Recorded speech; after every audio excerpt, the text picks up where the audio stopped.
രാജ്യങ്ങളിലെ ഊർജ്ജ കേന്ദ്രങ്ങൾക്കെതിരെ ഇറാന്റെ രൂക്ഷമായ ആക്രമണം. ചില പ്രേക്ഷകർ ചോദിച്ചു കാണും, എന്താ ഇവിടുത്തെ യുദ്ധം മതിയാക്കിയിട്ട് അങ്ങ് പശ്ചിമേഷ്യയിലോട്ട് പോയെന്ന്. ആ യുദ്ധവും നമുക്കൊന്ന് കണ്ടിട്ട് വരാം. ഖത്തറിലെ റാസ് ലഫാൻ LNG പ്ലാന്റിൽ തീപിടുത്തം. സൗദിയിലെ 2 റിഫൈനറികൾ ആക്രമിച്ചു. അബുദാബിയിലെ ഗ്യാസ് ഉൽപാദന കേന്ദ്രങ്ങൾ അടച്ചു.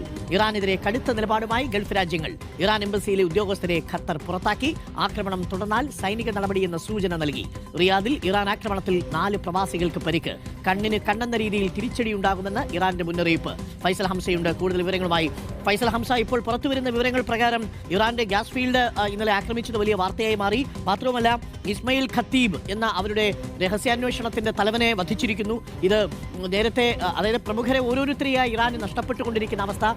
ഇറാന് ചുറ്റും ഗൾഫ് രാജ്യങ്ങൾ ഇപ്പോൾ ശക്തമായ പ്രതിരോധം തീർക്കുന്നു. പക്ഷേ ഇറാൻ അപ്പോഴും ആക്രമണം തുടരുകയാണ്. ഇപ്പോഴും വീണിട്ടില്ല യുദ്ധത്തിൽ ഇറാൻ എന്നുള്ളതാണ് മനസ്സിലാക്കാൻ കഴിയുന്നത്. ഒടുവിൽ ഇപ്പോൾ ഇനി ഗ്യാസ് ഫീൽഡുകൾ അധികം ആക്രമിക്കില്ലെന്ന് US കൂടി പറയുന്ന സാഹചര്യം. പശ്ചിമേഷ്യയിൽ കാര്യങ്ങൾ സങ്കീർണമായി തന്നെ തുടരുകയാണോ?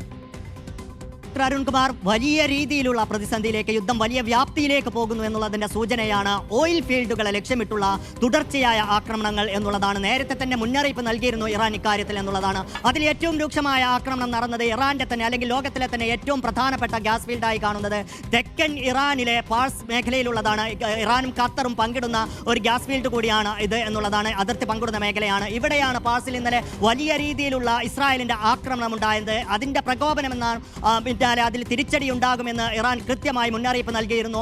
5 പ്രധാനപ്പെട്ട കേന്ദ്രങ്ങൾ ആക്രമിക്കുമെന്നാണ് ഗൾഫ് രാജ്യങ്ങൾക്ക് മുന്നറിയിപ്പ് നൽകിയത്. അതിൽ അവർ ആക്രമണം നടത്തുകയും ചെയ്തു എന്നുള്ളതാണ്. ഏറ്റവും സുപ്രധാനമായ വലിയ നാശനഷ്ടം ഉണ്ടായത് ഖത്തറിനാണ്. റാസ് ലഫാൻ, ലോകത്തിലെ തന്നെ ഏറ്റവും വലിയ LNG ഉൽപാദന കേന്ദ്രങ്ങളിലൊന്നാണ് റാസ് ലഫാനിലെ ഖത്തറിലെ ഏറ്റവും സുപ്രധാന കേന്ദ്രം. അവിടെ ആക്രമണം നടത്തിയിരിക്കുന്നു. തീപിടുത്തമുണ്ടായിരിക്കുന്നു. ബാലിസ്റ്റിക് മിസൈൽ അടക്കം ഇറാൻ പ്രയോഗിച്ചതായി ഖത്തർ തന്നെ വ്യക്തമാക്കുന്നു. വലിയ രീതിയിലുള്ള ആക്രമണമാണ് നടന്നത്.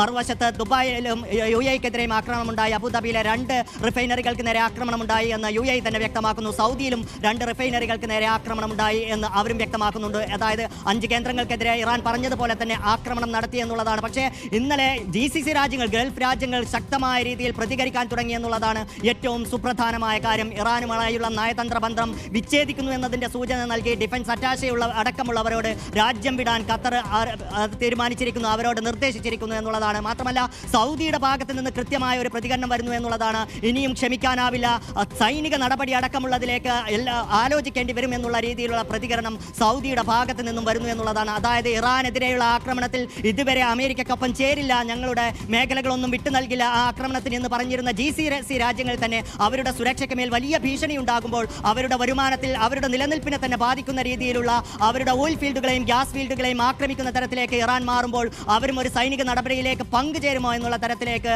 ആ നീക്കം മാറുന്നു എന്നുള്ളതാണ് ഡോക്ടർ അരുൺകുമാർ ഇതിൽ ഏറ്റവും സുപ്രധാനം. പക്ഷേ ഏറ്റവും പ്രധാനപ്പെട്ട ഒന്ന്, അമേരിക്കൻ പ്രസിഡന്റ് ഡൊണാൾഡ് ട്രംപിന്റെ ഏറ്റവും പുതിയ പ്രതികരണമാണ്.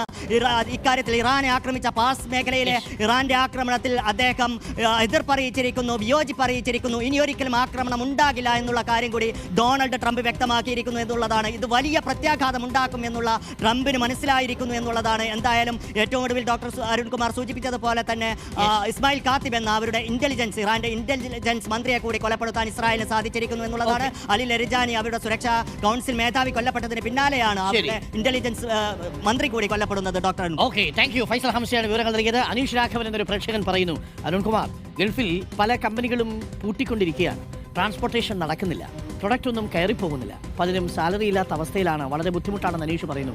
അനീഷ്, ഇത് ബോധ്യമായി, ഞങ്ങൾ ആ വാർത്ത അങ്ങനെ കൊടുക്കേണ്ടതില്ല എന്ന് തീരുമാനിച്ചതാണ്. കാര്യം പ്രവാസികളായ ഒരുപാട് മനുഷ്യർക്ക് ഒരുപാട് ബുദ്ധിമുട്ടുകൾ നേരിടുന്നുണ്ട്, ജോലി സംബന്ധമായ ഒരുപാട് പ്രയാസങ്ങൾ നേരിടുന്നുണ്ട് എന്നുള്ളത് ഞങ്ങൾക്കറിയാം. പക്ഷേ യുദ്ധത്തിൻ്റെ സാഹചര്യത്തിൽ അങ്ങനെ ഒരു പരിഭ്രാന്തി പടർത്തണ്ട എന്നുള്ളത് കൊണ്ട് നമ്മൾ ആ വാർത്ത അങ്ങനെ കൈകാര്യം ചെയ്യാതിരുന്നതാണ്. ഞങ്ങൾക്കറിയാം ഓരോ പ്രവാസികളുടെയും ജോലി അല്പം ആശങ്കയിലായ ചിലരൊക്കെ ഞങ്ങളെ വിളിച്ച് നേരിട്ട് ബന്ധപ്പെട്ടിട്ടുണ്ട്.